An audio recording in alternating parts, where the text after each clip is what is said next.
Jet lag is real and it will take you out if you don't pay attention to it.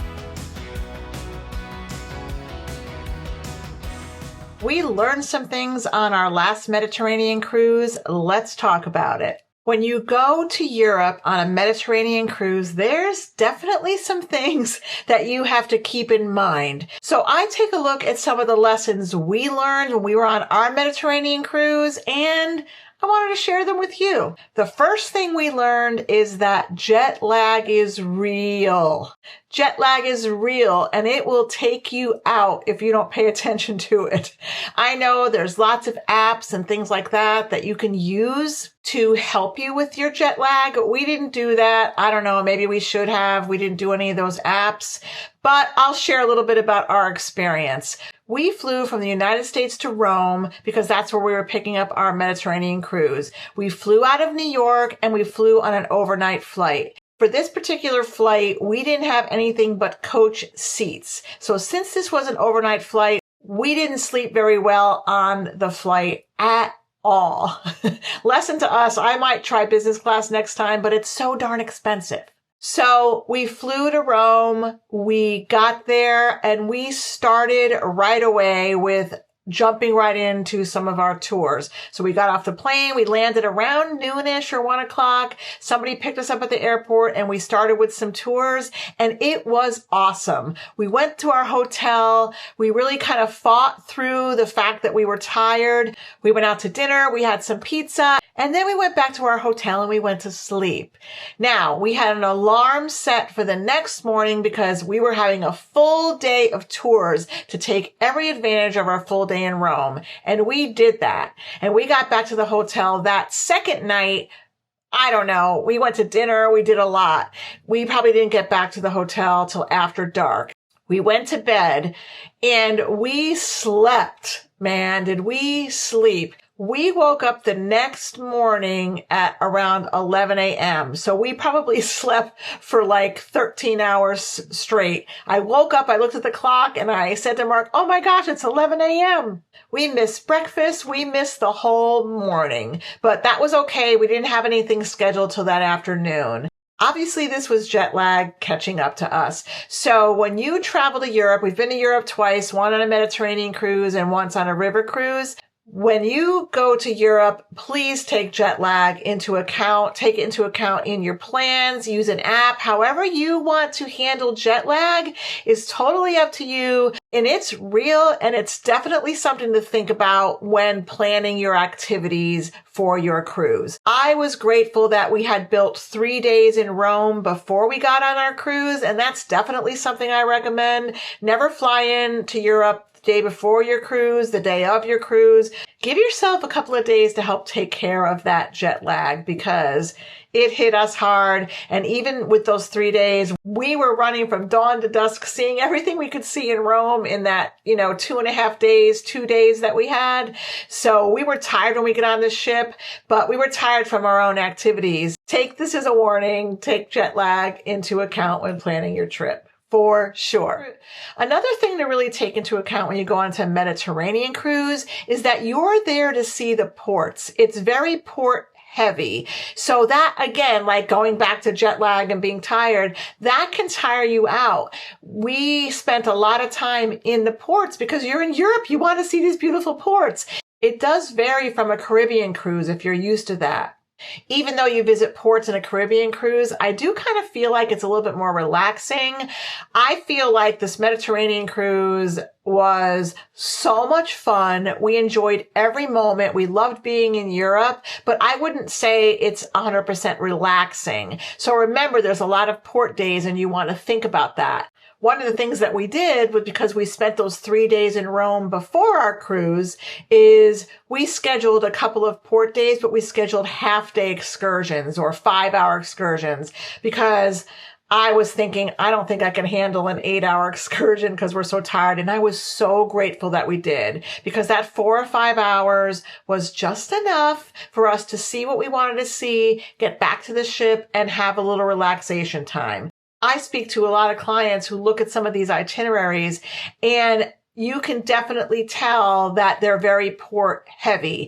So if you're used to a lot of sea days on a cruise, you probably won't have that in the Mediterranean unless you build that in and skip a port completely.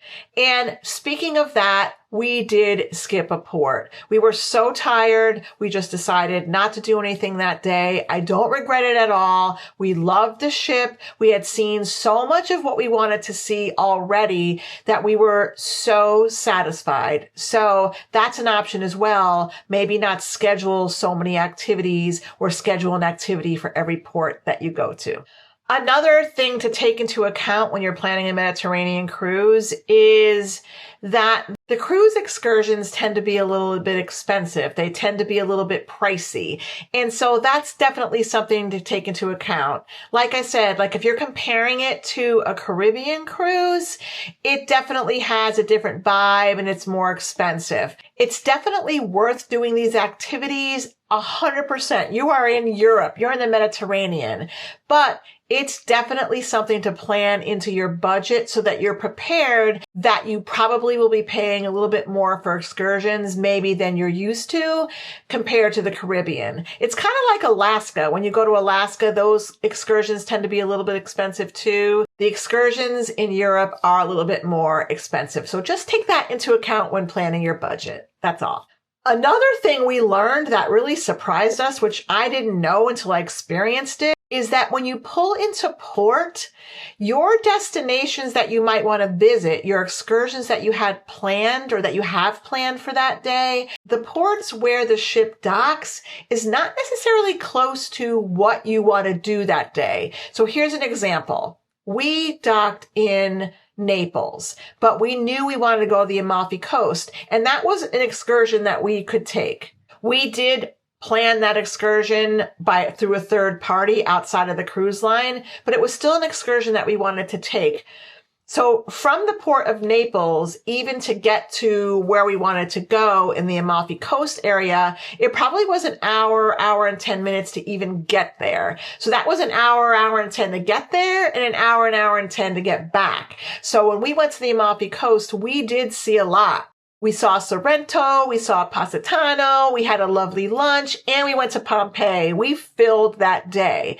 And we still got back to the ship by around 5-ish or so that evening. And it was a fantastic day. And I'm so glad we did it. But it's just something to take into consideration. Even with Rome, when you dock in Rome, you're not docking directly in Rome. So if you have an excursion planned for Rome, it's probably about an hour or so, maybe a little bit more to actually get to Rome, do that activity, and then get back to the ship in time. The same thing with Florence. So it's something to take into account when planning for your day, planning your activities. There's nothing wrong with it. It's pretty common in Europe, but it's just something that surprised me when we travel to the Mediterranean, that you kind of have to travel to get to the destination that you want to go to. Now, this isn't 100% in every destination in Europe, but it is a lot of them, especially if you're in the Mediterranean. So it's just something to take into account. Again, that surprised us a little bit. Another thing about the ports that we noticed, just tagging on to that a little bit, is there wasn't a lot within walking distance of where we were docked for us to be able to just go check out the port. I found that the ports in Europe, at least the ones that we were in, were a little bit more industrial. So like a typical port would be, not like pretty ports that you have in the Caribbean or even Alaska when you pull up right to the town.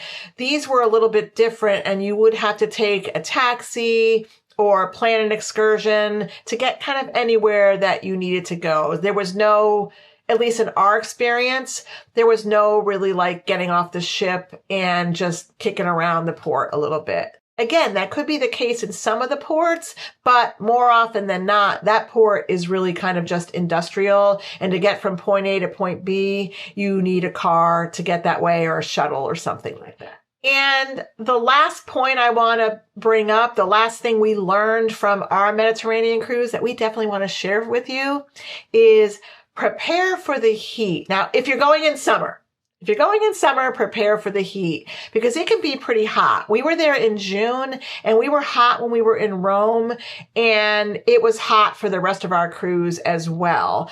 And in the ports that we visited, I think that was my biggest thing where I was hot. Just prepare for that and dress accordingly, or have a hat. Make sure you have your sunscreen. Some people had umbrellas. Dress so you're nice and cool that day. Again, I think we think that way when we go to the Caribbean, but if you're going to Europe in summer, it's going to be hot. And that could be Italy, it could be Greece, it could be Croatia, it could be any of those places are hot. So just be mentally prepared for that. We were there in June and we were hot, and they were telling us, all the people doing the tours and things like that were telling us it's not even as hot as it can get. So July and August can get very, very hot. It's just something to be prepared for when planning your Mediterranean cruise. These are things that we learned and that we experienced. Maybe you experienced some different things that you want to share. Feel free to share it in the comments below.